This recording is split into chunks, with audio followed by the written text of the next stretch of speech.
Buenos días, hermanos. Es un placer estar nuevamente con ustedes en este espacio virtual para compartir la palabra de Dios. Hoy comenzaremos un nuevo semestre. Estudiaremos uno de los libros más temidos por muchos, más reverenciados por otros, con más incógnitas para otras personas. En fin, un libro que trae muchas preguntas. Vamos a buscar respuestas en las páginas del libro del Apocalipsis o de Revelaciones. La lección de esta mañana se titula Apocalipsis, la revelación de Jesucristo, y la base escritural es en el capítulo 1, los versículos 1 al 3 que leo. La revelación de Jesucristo que Dios le dio para manifestar a sus siervos las cosas que deben de suceder pronto, y la declaró enviándola por medio de su ángel a su siervo Juan, que ha dado testimonio de la palabra de Dios y del testimonio de Jesucristo y de todas las cosas que ha visto. Bienaventurado el que lee y los que oyen las palabras de esta profecía y guardan las cosas en ella escritas, porque el tiempo está cerca. Vamos a orar a Dios. Padre eterno y poderoso, alabamos tu nombre con grande gozo en nuestro corazón. Esta mañana, Señor, dedicaremos este tiempo para aprender de tu palabra. Estamos dando inicio a un nuevo periodo de estudio en el cual te estamos pidiendo, Señor, tú nos ayudes, nos guíes, abras nuestro entendimiento, Padre Celestial, para poder comprender las profundidades de tu palabra. Dios, utiliza mi vida para esta tarea y permite que en todo esto, Señor, tu nombre sea glorificado. Que cada una de las personas que vea este video, Señor, que acceda a esta página, Padre Celestial, pueda ser bendecida a través de lo que tú quieres mostrarnos en el libro del Apocalipsis. Por Cristo Jesús. Amén. Muy bien. Hermano, amigo, la revelación de Jesucristo nos ha sido dada como un medio para bendecirnos realmente. El Apocalipsis tiene esta intención y Dios quiere que conozcamos sobre todo sus planes de salvación plena. Entonces, mediante esta lección vamos a considerar los aspectos generales del Apocalipsis, como quién es el autor de este libro y por qué lo escribió. También vamos a comprender en qué consiste la literatura apocalíptica y sobre todo que tengamos la dicha de compartir con otros la bendición de estudiar este libro. Esta lección simplemente es una introducción, es una parte introductoria a una serie de lecciones que vamos a estar estudiando en este nuevo periodo y confío en Dios, hermano, que usted será grandemente bendecido. Le invito a que comparta este espacio virtual con otras personas. Dígales que estamos estudiando este tema, que para muchos resulta oculto, pero que en verdad Dios tiene planes precisos, bien delimitados, bien estructurados para cada uno de nosotros. Los temas que abordaremos son, número 1, la revelación de Jesucristo; 2, la literatura apocalíptica; y 3, por qué debemos estudiar el libro del Apocalipsis. Si usted se ha fijado en nuestras Biblias, en la parte superior, al menos en la mía, dice el Apocalipsis de Juan, así comienza, como el Apocalipsis de Juan, la revelación de Juan. Alguien en algún momento, algún hombre le puso así, pero está equivocado. El primer versículo de esta porción escritural que acabamos de tomar como base nos dice realmente quién es el autor de este libro. Y comenzamos con esto, con el primer tema, que es la revelación de Jesucristo, no de Juan. Y en esta porción bíblica que leímos, la revelación de Jesucristo, está una de las claves del libro. El libro del Apocalipsis es una revelación, es la revelación del Mesías, es la revelación de Jesucristo y el futuro inclusive de Jesucristo. La palabra revelación significa quitar el velo, ¿sí? Moverlo. El diccionario Strong define la palabra apocalipsis de la siguiente manera. Viene de apocalipsis, de la palabra apocalupto, que es destapar, revelar, aparecimiento, venida, alumbramiento, manifestación, revelación, ¿sí? El Apocalipsis en algunas Biblias, por ejemplo, en las Biblias de versión inglesa viene como libro de Revelations o revelaciones prácticamente, porque Apocalipsis realmente significa eso. Y algunos teólogos prefieren interpretar la palabra como un velo que se descorre, como un velo que se abre. Y esto es lo que realmente es el Apocalipsis, un velo que se descorre para hacernos saber el futuro.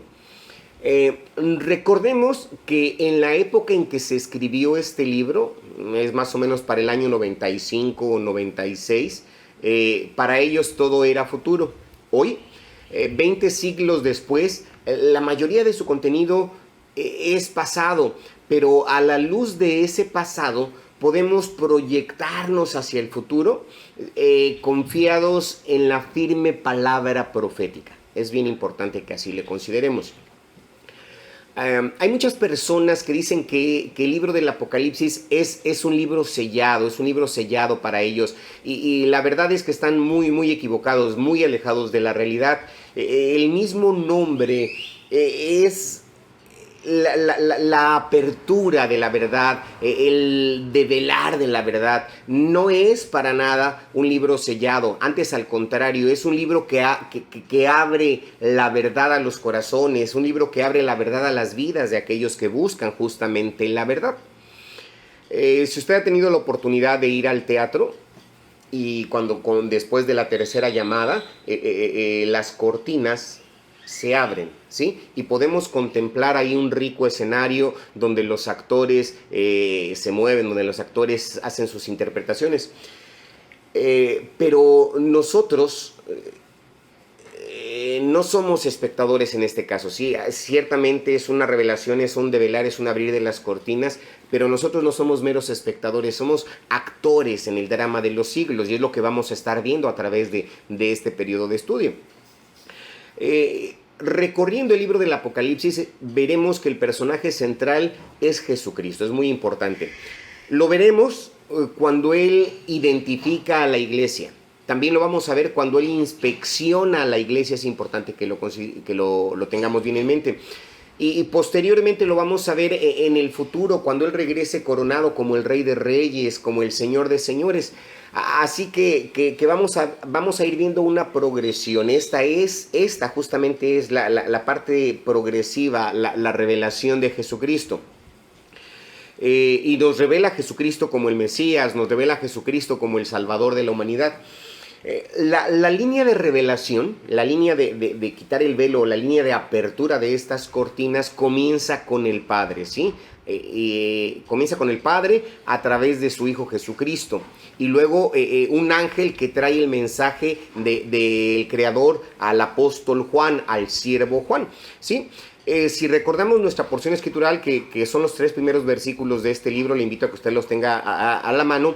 El primer versículo dice, la revelación de Jesucristo, dice que Dios le dio. Aquí es donde decimos, comienza con el Padre. Dios le dio para manifestar a sus siervos las cosas que deben suceder pronto, y la declaró enviándola por medio de su ángel a su siervo Juan. Entonces estamos viendo aquí estos personajes. Vemos a Dios Padre, vemos a Jesucristo, vemos a el ángel dando esta revelación a Juan. Así que a través del libro del Apocalipsis, pues vamos a ir viendo a un guía. En este caso el ángel va a ser quien irá guiando a Juan para develar algunos de los misterios.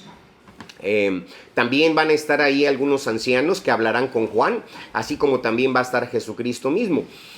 Le comento, ahorita no estoy dando mucho detalle porque solamente es una lección introductoria, pero bien, Juan es el que está recibiendo esta revelación. En esta revelación el ángel lo va guiando, los ancianos lo van dirigiendo y Jesucristo estará hablando con él. Así que es la revelación de nuestro Señor.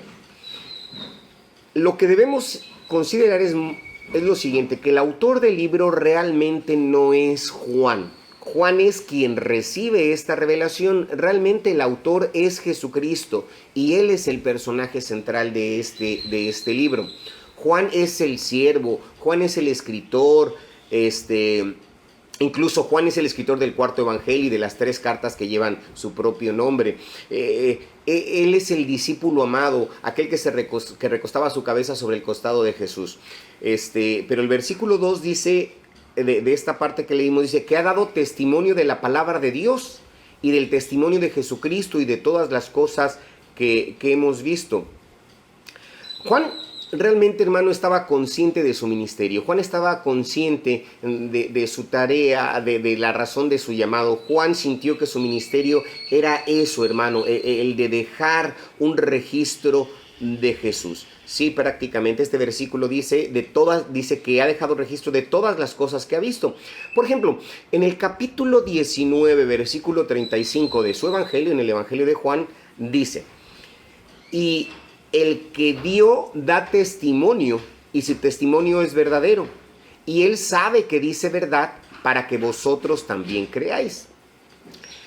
Asimismo, el que escribió estas cosas en el evangelio para que usted pudiera creer en Jesucristo como el Mesías, y creyendo en este Mesías usted tenga vida eterna, también escribió en su primera epístola. Sí, él en su primera epístola dice: lo que era desde el principio, lo que hemos oído, lo que hemos visto con nuestros ojos, lo que hemos contemplado y palpado nuestras manos tocante al verbo de vida, lo que hemos visto y oído, eso os anunciamos, para que también vosotros tengáis comunión unos con otros, y nuestra comunión verdaderamente es con el Padre y con su Hijo Jesucristo. ¿Sí? Ahí lo puede encontrar en la primera epístola, capítulo 1, versos 1 y 3. Entonces, si usted se fija, aquí está cumpliéndose lo que dice el versículo 2, ¿no? El que ha dado testimonio de la palabra de Dios y del testimonio de Jesucristo. Este es el mismo que está recibiendo esta revelación.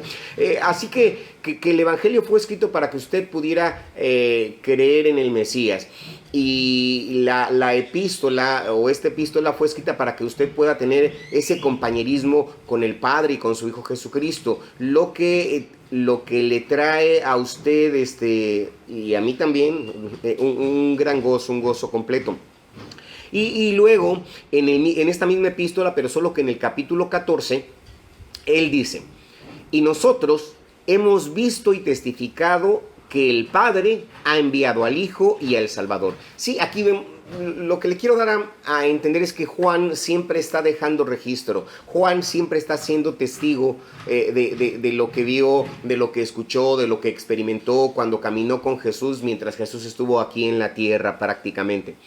Entonces, Juan fue quien recibe esta revelación porque él previamente ya había cumplido con este ministerio de registrar, de plasmar, de bajar a tinta y papel las revelaciones que le habían sido dadas por Dios, lo que había experimentado. Él tenía ya esta capacidad dada por Dios, este hermoso ministerio. Fíjese, la tradición apostólica dice que Juan fue condenado a ser muerto, echado en una paila de aceite hirviendo, de donde fue milagrosamente salvado. Luego fue llevado a una isla solitaria, a la isla de Patmos, en el mar Egeo. Ahí es donde los romanos tenían unas inmensas canteras. El emperador reinante para esa época fue Domiciano, que fue un gran perseguidor de los cristianos. Pero aquí a este hombre desterrado, a este hombre que fue condenado a vivir el exilio en una isla de no más de 8 kilómetros de ancho, hermano, es donde Juan recibe esta revelación. E insisto, no solamente como el escritor. Y aquí es donde lanzo la primera pregunta de reflexión, hermano. ¿Quién es el autor del libro del Apocalipsis? Pasamos a la segunda parte, que es la literatura apocalíptica. ¿Por qué es importante que entendamos este género de literatura? Porque el estilo de este libro, de este libro de revelaciones, del último libro del canon sagrado, no es un estilo nuevo realmente. Ya desde hace unos 200 años previos a todo esto, este tipo de literatura ya había florecido y era muy común entre los hebreos. El género apocalíptico al que me estoy refiriendo prácticamente es ese conjunto de expresiones literarias surgieron prácticamente en la cultura hebrea, y en la literatura cristiana durante el periodo, se le llama el periodo helénico, ¿sí? Que son los primeros siglos, el primer siglo y el segundo siglo antes de Cristo, e incluso el primer siglo y mediados del segundo siglo después de Cristo. Y este tipo de literatura lo que hace, o lo que expresan es a través de símbolos y de metáforas a veces muy complejas, la situación de sufrimiento del pueblo judío o de los seguidores de Cristo. Pero también lo que reflejan es su esperanza, ¿sí? Su anhelo de una intervención mesiánica, salvadora, o en el caso de la apocalíptica cristiana, lo que revelan es lo que le llamamos la parusia, ¿sí? O la segunda venida de Cristo. Prueba de esto, sí, hay pruebas externas de lo que le estoy comentando. Prueba de esto, hay algunos libros, sí, los libros que voy a mencionar son libros que no están dentro del canon sagrado, pero sí son libros reales que existen dentro de la literatura hebrea. Es el libro de Enoch y los libros de Esdras. Insisto, no son libros bíblicos, o bueno, no son libros que estén dentro de nuestro canon, pero estos libros pueden considerarse, o se consideran, mejor dicho, como literatura apocalíptica, pero le comento, no son parte de nuestro canon sagrado, son libros apócrifos. E incluso, tan es así que hay muchos detractores del libro de Apocalipsis, y estos detractores indican que el libro de Juan no fue más que una copia de estos libros de la época del Antiguo Testamento. Pero cuando hacemos un análisis bien minucioso, podemos probar que fuera de toda duda, todo lo que es revelado a Juan realmente es auténtico, realmente no es una copia. Sí, aquellos detractores, insisto, que dicen que Juan plagió, que Juan copió los libros de Enoch y los libros de Esdras para armar su Apocalipsis, no es real. Si usted tiene la oportunidad en algún momento de leer estos libros, se dará cuenta, haciendo ese análisis profundo, no es así. Prácticamente lo veremos a través del estudio de estas páginas inspiradas en este periodo. Vamos a ir viendo cada una de esas partes y nos vamos a dar cuenta que es un libro realmente auténtico, no es plagiado. Tenemos que visualizar también, hermano, por ejemplo, hablando de la literatura apocalíptica, que hay mucho de este género, mucho de este estilo en el libro del profeta Isaías, en Jeremías, en Ezequiel, en Zacarías. Cuando usted lee Ezequiel, las visiones que él tuvo y cómo Dios trató con él, esas metáforas tan complejas, esas figuras tan complejas, que tienen un significado. Cuando lo estudiamos vemos un significado real, un significado profético, nos revelan la voluntad de Dios prácticamente. Pero estos libros también contienen entran en este género de literatura apocalíptica, sobre todo el libro de Daniel. Veremos también alusiones, cuando estemos avanzando en nuestro estudio vamos a ver muchas alusiones a estos profetas dentro del libro del Apocalipsis. Bien, y hay dos razones fundamentales para las cuales Juan utilizara este estilo complejo para nosotros los occidentales y gente contemporánea. Sí, este estilo a veces resulta complejo, pero hubo razones precisas para las cuales Juan utilizara este género para plasmar la revelación. Primeramente, como suele suceder con las parábolas y con las ilustraciones que solemos utilizar en los sermones, ¿qué hacemos? Los símbolos, en este caso los símbolos apocalípticos, nos ayudan a recordar más fácilmente los detalles de las profecías. ¿Sí? Nosotros utilizamos ilustraciones. Yo cuando predico, cuando enseño, e inclusive dentro también de la facultad, aunque no habla ya de teología, sino de otras cuestiones, utilizamos algunos ilustraciones con la intención de dar más detalle y de que le quede grabado a quienes nos escuchan. Entonces, esa es una de las razones por las cuales Juan utilizó este género de escritura, este género apocalíptico. Y la segunda razón es debido a los símbolos, cosa que los romanos desconocían. Recuerde que Juan era un preso, sí, era un exiliado romano a la isla de Patmos, como ya se lo mencioné. Entonces, los romanos para ellos eran cosas desconocidas prácticamente. El libro pudo pasar la censura romana porque Juan escribió estando preso y ese libro salió de ahí, de esa isla de Patmos, y para que justamente el gobierno el gobierno romano no censurara este libro, Juan utiliza este género. Ellos concluyeron que el libro era obra de un pobre viejecito que estaba fuera de sí, ¿sí? Entonces, cuando pasa ya esta etapa de filtro, de revisión romana, el Apocalipsis pudo llegar a los destinatarios. ¿Quiénes eran los destinatarios? Pues los creyentes del Asia Menor. Entonces, ya entendimos qué es la literatura apocalíptica y por qué Juan escribió de esa manera.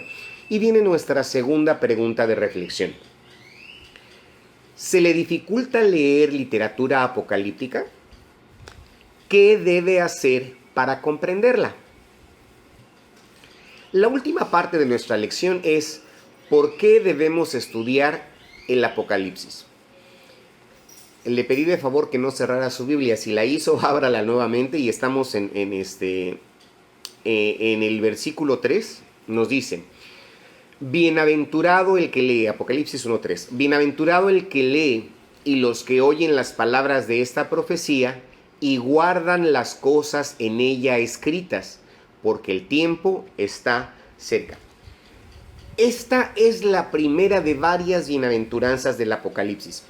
Para la iglesia cristiana, para la iglesia perseguida por sanguinarios emperadores, el libro del Apocalipsis sería un gran consuelo, lleno de verdades. El libro sería leído por todos los cristianos, por los hermanos en los centros de reunión de toda el Asia Menor. Permítame decirle que en aquel entonces, en el primer siglo, muy poca gente sabía leer. Así que el lector, ¿sí?, la persona que abriría ese pergamino, ese rollo ante la congregación de aquellos que no sabían leer, ese lector recibiría una gran bienaventuranza, ¿sí? Luego, los que oyen, los que están presentes, aquellos que no sabían leer, pero que estaban escuchando atentamente la lectura de este rollo, entonces los que oyen atentamente las profecías del libro recibirán una gran felicidad. Pero sobre todo, hermano, los que lo guardan, los que obedecen, son mayormente bendecidos. Quiero hacer esta distinción respecto a estos conceptos. En este entorno, ahorita yo estoy dando la clase y espero que usted me esté escuchando a mí, pero si se da cuenta, y creo que sí es muy evidente, se pueden oír el trinar de las aves. Aquí al lado tengo un tremendo árbol en donde anidan muchas aves y siempre, todo el día se escucha el trinar de las aves. Pasa un vehículo y usted lo oye, se escuchan trabajos de albañilería a lo lejos. Bueno, eso lo oye, pero aquí se nos pide no solamente oír, sino se nos pide escuchar, es decir, prestar atención, enfocarnos en lo que se está comentando, prender todos nuestros sentidos, nuestro entendimiento para que eso que estoy oyendo lo pueda entender, lo pueda comprender. Eso es la escucha, una escucha activa. Y para ellos también hay una grande bendición. No solamente es oír, es escuchar. Y no solamente escucharla. La palabra del Señor nos invita a que seamos no solamente oidores olvidadizos, sino que seamos hacedores de la palabra del Señor. Y aquí se nos dice justamente eso, que son bienaventurados los que leen, los que escuchan, pero sobre todo los que guardan las palabras de esta profecía. Este libro, hermano, el libro del Apocalipsis, que tenemos ahí en nuestras Biblias, el último libro del canon sagrado, hermano, es el mayor regalo de Dios. Fíjese, es el mayor regalo de Dios hablando en aspectos literarios, ¿sí? Porque sabemos que el regalo superior es la gracia de la salvación que hemos recibido. Hablando en aspectos literarios, este libro es el mayor regalo que Dios ha dado a su pueblo, aunque ha sido temido por muchos siglos y ha sido considerado, como ya le comenté, como un libro sellado. Hoy, hermano, se lo presento a usted como un gran baluarte contra errores que han minado el cristianismo por casi 2000 años. Vamos a ver esto, hermano. E insisto, permanezca en la sesión, en esta serie de lecciones. Bienaventuranza por leer, por escuchar, por guardar las cosas que están escritas aquí. Entonces, al leer usted será bienaventurado, Al escuchar usted será bienaventurado, pero lo más importante es cuando usted obedezca, usted también será bienaventurado. Este versículo 3 del primer capítulo se refiere directamente al Apocalipsis. Pero, ¿sí? También puede aplicarse al resto de toda la Biblia, al resto de todas las Sagradas Escrituras. ¿Por qué, hermano? Porque en la Biblia, en ellas, Dios revela su voluntad a cada creyente. Y cada creyente debe de atesorar estos mensajes maravillosos. Lo vimos en el semestre pasado, en la serie de estudios pasados de Salvaguardando la Sana Doctrina, hablamos de la verdad de la Biblia. Y cuando leemos 2 de Pedro 1:21, nos dice ahí que la profecía, escribió Pedro, no fue traída por voluntad humana, sino que los santos hombres de Dios hablaron siendo inspirados por el Espíritu Santo. Pablo nos dice que toda escritura es inspirada por Dios en 2 Timoteo 3:16. Al tomar en nuestras manos, cuando tomamos en nuestras manos el tomo sagrado, debemos actuar con reverencia, ¿sí? Debemos actuar con gran reverencia, implorando la bendición de Dios y aceptando todo, desde el Génesis hasta Apocalipsis, como una inspiración del Todopoderoso. La Santa Biblia está dividida en dos partes, el Antiguo Testamento y el Nuevo Testamento. ¿Cuál de ellas es la más importante, hermano? Algunos dicen que es el Nuevo Testamento, ¿sí? Porque en él Cristo habla directamente. Pero tenemos que visualizar que el llamado Antiguo Testamento es la base o el fundamento del Nuevo Testamento. Y cuando Cristo nos dice escudriñar las Escrituras, no se refería específicamente al Nuevo Testamento, ya que comenzó justamente a escribirse varios años después de que Jesucristo ascendiera. Entonces, cada vez que la palabra escritura aparece en el Nuevo Testamento, se está refiriendo a lo que hoy conocemos como el Antiguo Testamento y lo que en esos momentos ya se había redactado, ¿sí? Cristo es el que habla tanto en el Antiguo Testamento como en el Nuevo Testamento. El mismo espíritu que inspiró a los escritores del Nuevo Testamento es el mismo espíritu que inspiró a los escritores del Antiguo Testamento. Entonces, no nos basta con creer en la Biblia. Hay que obedecer los mandamientos que la Biblia nos presenta. El cristianismo tiene que ser purificado de tanta escoria que el paganismo ha colocado o ha intentado colocar. Por eso el que nosotros tomemos en muchas ocasiones esa postura apologética. El Evangelio tiene que ser presentado en toda su pureza. El Evangelio tiene que ser presentado con valentía y Dios no espera menos de su pueblo hoy. Así es de que, hermano, compartamos esta bendición, compartamos el que somos bienaventurados al leer, al escuchar y al guardar las palabras de este libro, del libro del Apocalipsis, pero también de toda la profecía. ¿Y por qué? ¿Por qué somos bienaventurados? La última parte de este versículo 3 nos dice, porque el tiempo está cerca, ¿sí? Es la última parte de este versículo, porque el tiempo está cerca. El tiempo está al alcance de la mano. La iglesia primitiva, permítame comentarle esto, no lo mencioné, pero ahorita lo traigo aquí al pizarrón, lo traigo a la clase, que la iglesia primitiva creía que Jesús regresaría en el tiempo de ellos, prácticamente, que Jesús regresaría en su generación. Juan escribió esto aproximadamente, como le mencioné a un principio, en el año 95, en el año 96 de nuestra era. Y había rumores en la iglesia que Jesús regresaría antes de que Juan muriera. Note usted, dice este texto, las cosas que deben suceder pronto, en el versículo 1. Sí, cuando leímos dice las cosas que deben suceder pronto. Y aquí en el versículo 3 dice el tiempo está cerca. Entonces comienza en el versículo 1, las cosas son reveladas porque son las cosas que deben de suceder pronto. Y en este versículo 3 enfatiza, el tiempo está cerca. En realidad, como Pedro nos dice acerca de la segunda venida de Jesús, él dice, en los postreros días vendrán burladores, ¿sí? Andando según sus propias concupiscencias y diciendo, ¿dónde está la promesa de su advenimiento? Porque desde el día en que los padres durmieron, todas las cosas permanecen así como desde el principio de la creación. Pedro también dice, el Señor no retarda su promesa, según algunos la tienen por tardanza, sino que es paciente para con nosotros. Y la razón por la que Él está esperando es, dice, no queriendo que ninguno perezca, sino que todos procedan al arrepentimiento. Y Pedro explica, para con el Señor un día es como 1000 años y 1000 años como un día. Sí, esto lo encuentra en segunda de Pedro capítulo 3, versículos 3 y 4 y versículos 8 y 9. Dios, estando en el reino eternal, las cosas siempre están a la mano, allá en el reino eternal, fuera de nuestro planeta, más allá, hermano, de nuestro universo. Y la eternidad también está a la mano. Por eso, cuando Dios dice, el tiempo es corto, y los apóstoles estaban diciendo, el tiempo es corto, nosotros decimos, han pasado 2000 años, pero Dios nos dice, solo es un par de días. Sí, para Dios el tiempo es corto. Un día es como 1000 años y 1000 años es como un día. Y Pedro nos explica esto diciendo el por qué Dios considera ese tiempo corto.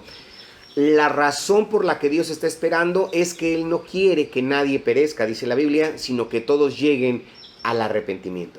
Entonces, el tiempo está por cumplirse. Muchas cuestiones escritas en el libro del Apocalipsis se cumplieron en tiempos pasados. Dentro de 8 días veremos el cumplimiento de algunas de ellas y un cumplimiento futuro. ¿Sí? Hay 2 tipos de cumplimientos en la profecía. La profecía cercana y la profecía lejana, y es lo que vamos a estar viendo. Pero lo que tenemos o lo que debemos de entender es esto, que el tiempo está cerca. Sí, que el tiempo es corto. Por consiguiente debemos estudiar las palabras de este libro, debemos leerlas, debemos escucharlas, debemos de guardarlas. ¿Por qué? Porque el tiempo es corto.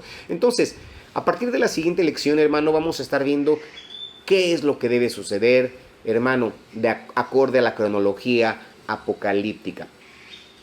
Viene nuestra última pregunta de reflexión. Yo no sé cuánto tiempo tenga usted en el cristianismo.